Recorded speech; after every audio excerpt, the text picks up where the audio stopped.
could your safety be on the line? Tampa's fire chief is sounding the alarm on issues her department is facing. So tonight, we are looking into how it could ultimately impact you. This is 10 Tampa Bay at 6. I'm Carolina Lead. And I'm Frank Wiley. The fire chief shared her concerns with some of Tampa's top influencers just a few hours ago.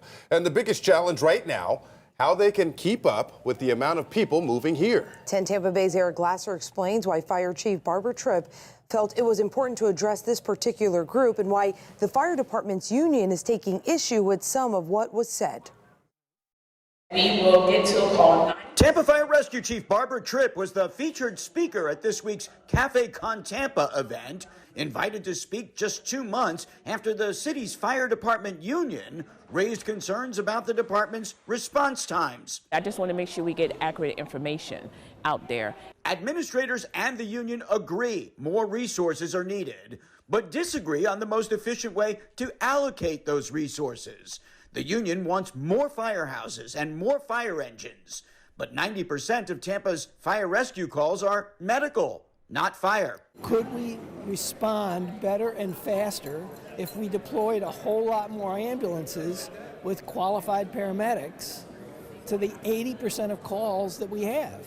And I think the answer is almost certainly yes. Chief Tripp agrees. In addition to updating outdated communications equipment, she says the city would be better off placing more EMS units around town to bring down response times. If we see that there's hot spots in certain areas that's running more medical calls, that's where we will implement some stations that just will only house medical calls or rescue units. Union reps who listened and took notes during Chief Tripp's presentation say they see it differently. We need more stations. We can't continue to fit any more vehicles in these stations.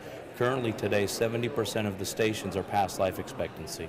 People who attend the weekly Cafe Con Tampa events are often many of the same people that you'll see at city council meetings, representing larger groups of homeowners and organizations. Both administrators and the union hope that by influencing them, they in turn will put pressure on city leaders to fund the projects they say are critical to maintaining public safety. In Tampa, Eric Glasser, 10 Tampa Bay. The city's fire union calls the issue a life safety concern for the public. They say industry standards call for an advanced life support unit to be on scene in 4 minutes or less, but that in Tampa, 9 out of 10 times the average response time takes closer to twice that.